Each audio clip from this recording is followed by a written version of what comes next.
Alors, bonsoir les amis. Je voulais parler un peu de cohérence aujourd'hui.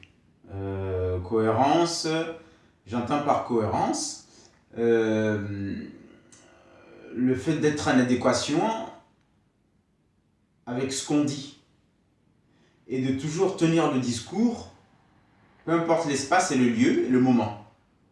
D'accord ? Donc, cohérence, pourquoi ? Parce que j'ai remarqué que dans cette blogosphère et dans ce monde où beaucoup critiquent, la plupart ne sont pas cohérents avec ce qu'ils disent.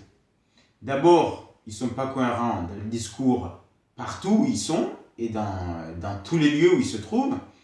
Ils sont souvent les victimes du villagisme, donc ils ne critiquent pas, ils ne tiennent pas le même discours avec tout le monde partout, parce que soit c'est le tonton, soit c'est le gars du village, donc ils ne sont pas cohérents partout. Donc là déjà, il faut souligner cela. Mais aussi dans le comportement, c'est-à-dire que j'ai remarqué que souvent, on voit des gens qui passent leur temps à critiquer, mais après, vous allez les voir en photo en train de s'éclater avec le mec qu'ils sont censés critiquer tous les jours. C'est pas genre ils étaient quelque part, on leur a pris en photo, ils sont à table, ils rigolent, ils sont heureux ensemble.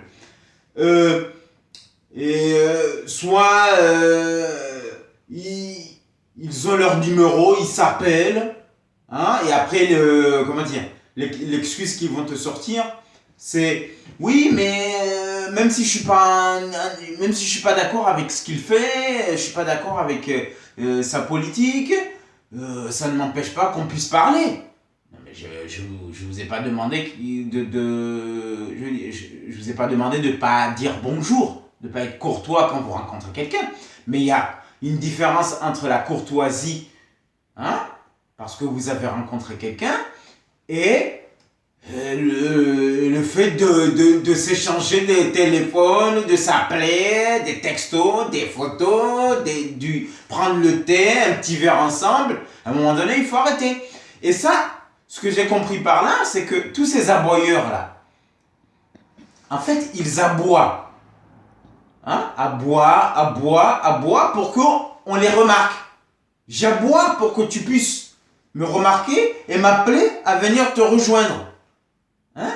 Je fais la différence entre j'aboie pour que tu puisses m'inviter, pour que tu m'invites, que je me fasse remarquer que tu m'invites pour venir te rejoindre, et je critique et j'ai envie de venir prendre ta place. C'est-à-dire j'ai une autre conviction politique, j'ai un projet qui est à l'opposé du tien, je te critique pour convaincre les autres à me donner la possibilité de prendre ta place et appliquer ma politique. Mais eux, c'est des mangeurs de tous les râteliers. Ils n'ont pas de politique, ils n'ont pas de conviction, c'est aboyer pour aboyer, se faire remarquer, aller rejoindre pour pouvoir être invité à la table de ceux qui décident. Autrement dit, ce que j'ai compris par là, c'est que finalement, et d'ailleurs ces gens-là, si vous remarquez, ils aboient, mais ils n'indexent jamais personne. Ils ne prennent jamais de position. D'accord ? Ils ne prennent jamais de position. Ils vont critiquer des sujets en général.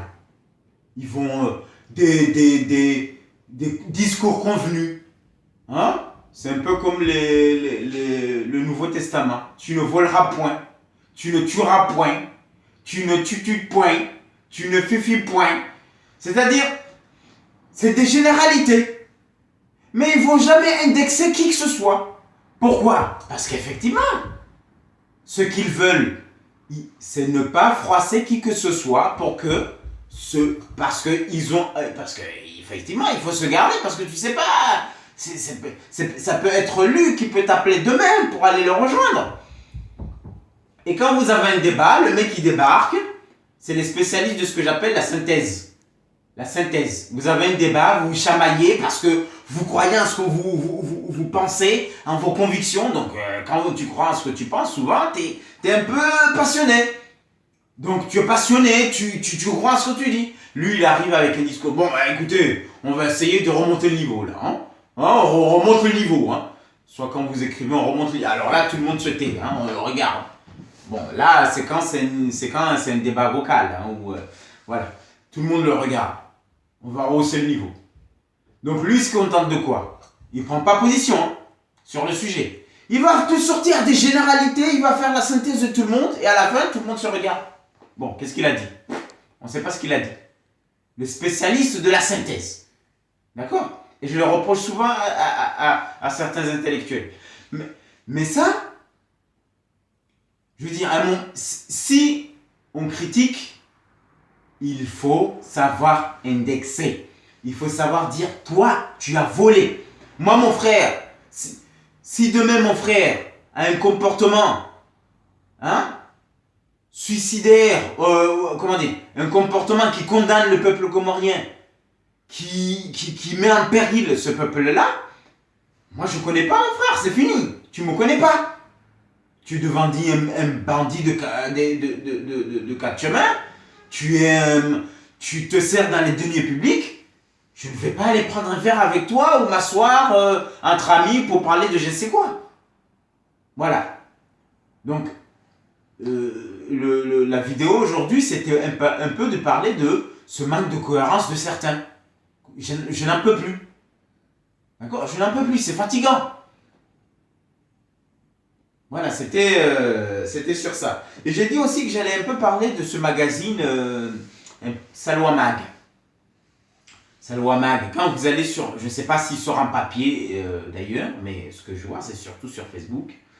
Et quand vous regardez le à propos, c'est marqué le magazine de la femme comorienne. Bon, vous allez dans le contenu, souvent c'est des femmes qui ont tout quitté, un super boulot pour aller rejoindre des maris, l'autre qui a monté une petite entreprise, l'autre qui a réalisé ceci.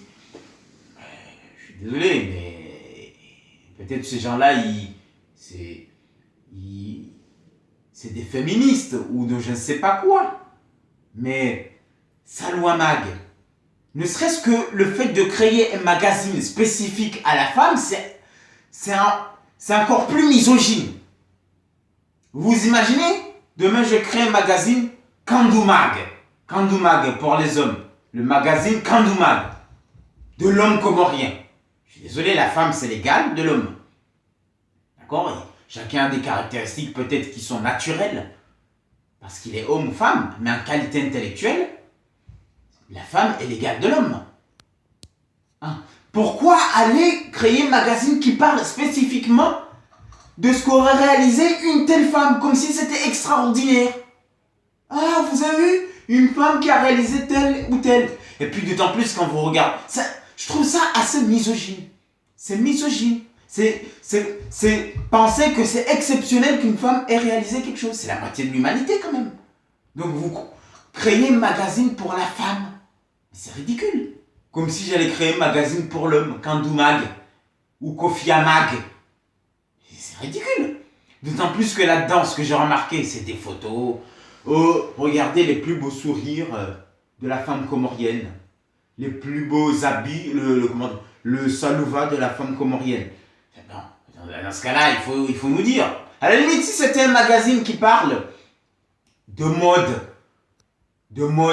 parce que effectivement, la femme a besoin, il y a des femmes qui ne savent pas se maquiller par rapport à leur peau.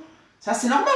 Comme il y a des magazines pour les costumes de mecs, comment s'habiller. Mais là, ça parle de la femme qui aurait réalisé telle ou telle, comme si c'était extraordinaire. Je trouve ça assez misogyne.